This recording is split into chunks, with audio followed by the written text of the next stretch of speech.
Welcome back. This is where we ended in our previous class or previous lecture. This is where we ended. You see, my mouse has a different shape. When I am here, my mouse has a different shape. When I am here, my mouse has a different shape. When I am here, it has a different shape. Now look at what happens when I put my mouse at the bottom right hand corner of 1000. If you don't place it well, you're not going to see what is going to happen. Just take your mouse without clicking. You see a cross black sign will appear at the bottom right hand corner. When you see that, you hold your mouse button, you drag down. When you drag down, you see that the total prices of the items are going to be displayed. You call that the auto sum. One more time, I would clear the contents of this that I've calculated. I'll put my mouse button here and I pull. So you notice that I have the same answer that I had in the previous. Now, what is going to happen with my balance? You see that my balance this time around, I'm going to make it a change. It's going to change this time around. Now, look at my total. My total was gotten from here. This time around, my total will not be gotten from here. This is when we were using the unit price, but now we have added total price per quantity of the item. So it means that this will have no effect there. So this time around, we are going to do something this time around. I'm going to add all of this. Then I will take this 5000 and I subtract from the amount I'm going to have from the summation of the total prices. It's going to give me my balance down here. Now, this is what I'm going to do. I'll start by using my equal sign. Remember, I want to add all of this. After my equal sign, I'll use sum. It doesn't really matter if you're entering in capital letters or small letters. You may still enter it in lower cases, but I like to use capital letters. So I'll use sum. Click in between, I highlight all this area and I press enter. You see, the moment I press enter, by default this cell had a formula and the formula was already subtracting this cell from this cell, meaning it was subtracting B7 from C7 or C2. That's why you see by default the answer changes to 300. That's what we were to have as our answer. In other words, we're still going to have 5000 minus 4700 is going to give us 300. So that's how we can use the sum, subtraction, multiplication functions. Now, imagine that you brought this 300 francs to the house and then this is the balance. And your father says, no, you need to share this money to your brothers. Maybe you have your brother and your sister in the house. Maybe you need to share this money by 4 people in the house. Maybe you need to take to church to put offering or something, give your tithes and so many other things, and maybe you say shared amount. You need to share amongst 4 persons. So I'll need to extend this by double clicking. So my shared amount this time around is going to be 300 divided by 4. Remember, I said we are sharing the money to 3 persons. Here we just need to look at how we can use the division formula. So I'm going to put my equal sign, 300 divided. I'll use the slash sign, division sign at the top right hand corner on my keyboard where I find the numeric keyboard section, divided by 4. When I press enter, I'm going to have 75. So every one of us would have 75 francs or 75 by default. That's what we are going to receive. Now, this is what is going to happen. I have data on my screen like this. This data here is what I need to display to people to see. Now, in Excel, in your exams that you'll be writing in a couple of weeks or a month from now, what you see here when you go to the print preview, the preview for printing, it is not going to be displayed like this with the lines. It's just going to be displayed as something blank. For you to go to your print preview, you can just click on your office button This is your office button here. When you click on your office button, you come to print and you take preview. When you click on print and preview, you see what is displayed is just a white blank sheet of document with text on it. Now you will be asked to insert borders on your worksheet. This is what will happen when you want to insert border. You just close print preview. It will take you back to this window by default. You need to highlight the area that you're working with. Depends. Maybe I want to highlight this area that I'm working with. Maybe from A1 to K18. That's where I want to highlight. That is the region A1 to K18. So I have highlighted. I want to insert my borders on my cells on this working area. I'm going to insert it like this. I'll right click. First, I take format cells. If I don't want to do that, I'll need to click on format.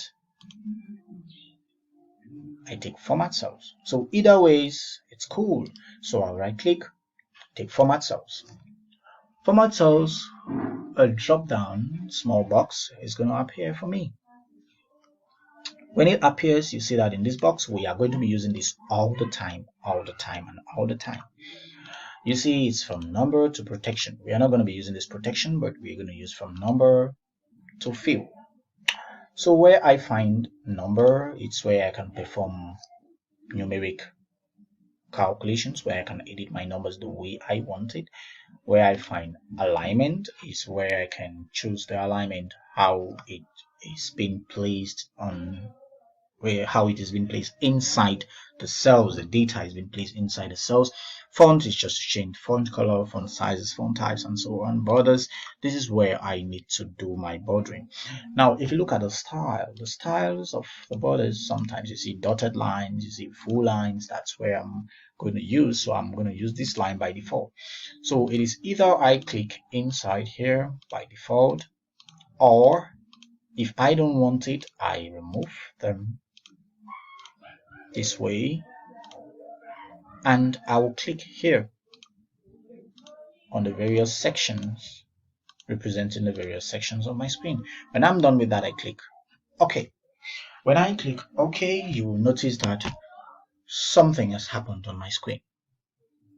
I have inserted borders on or inside the area that I'm working with. Now, I wouldn't need this because it disturbs the view for you by default. So I'm going to click on the undo button. So that is how you can insert borders on inside your sheet. So this is what I have. Remember, I am performing a whole lot of calculation on my screen. This is where you can change the fill color. If you don't want to change it here, you can also change it on the drop down that came, and you will see font and fill colors there for you to change, but you don't need to bother much about this. I'm going to teach you what to do again here. So this section down here is a section that I'm entering my formulas on how to perform my computation. Now, my worksheet doesn't have a heading. That's what is so funny about it. It doesn't have a heading, and we need to insert a heading above this items unit price row. You need to insert another row on top. And how do you do that? You need to click, put your mouse, click where you find 1. The arrow should be pointing to the right on your screen, and then you right click, then you see insert. When you click on insert, you see automatically a new row is added. If you want to delete, you right click again, and then you take delete. It goes back to normal. So let's get back to where we were. Insert, I have this. So I need to insert my heading, breakfast items, or items for breakfast.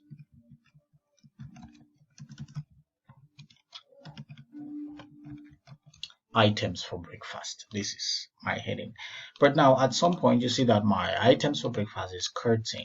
I don't want it to be curtain always. I need to centralize this text so that it centers around my area that I want to work with. Now my working area, this is it. This is my working area. I want to use a dotted borders so that we will know our area that we are working with by default. So I'll click back where I need to click, and then I get these things done the way I want it to be done. So this is my area from A1 to K18. That's my area. So I want my items for breakfast to be centralized inside this region. You see that when I click here and I click on the center, you see nothing happens. It doesn't really go because these cells are individual cells. I need to make all of this row to be one. How do I do that? I use a common function in Excel that you call merge. So I am going to merge this column. Now, how am I merging this column? I'm going to highlight from A1 to K1. After highlighting, I'm going to show you how to merge using two functions, two ways. It is either you use under the alignment section. You notice that under this alignment section, it is the same thing like when you right click and you click on format cells, because when you click there, you see number, you see alignment, which is here. This is number, which is here. This is font, which you see. And then so many other things like fill and protection and so on, you will find there. So after highlighting this section, I want to merge. Merging simply means bringing two or more things to form one. So I need to bring all these cells to form one particular cell. This is it. So I'm going to click here. You see merge cells. You can take merge and center. Merge and center will simply merge and centralize the contents in the cell for you. So if I click there, you see that it takes items for breakfast once there. If I did not want that, I would need to click on merge cells. When I click on merge cells, let me undo so that you see what happened. I would highlight again. I click on the small arrow, merge cells. You see, when I take merge cells, the cells are just merged, but this one will not be centralized. So I may decide to click here to take it to the center, or you just click at once, merge at center. That's what is going to happen for you. So by default, you can change the font size of your heading, maybe to 14 if you wish. You may change the font type. You don't need to highlight anything here. By clicking on the cell, you are already highlighting on the items. You don't need to highlight like this. It's wrong practice. You just need to click. Any function that you initiate is going to go.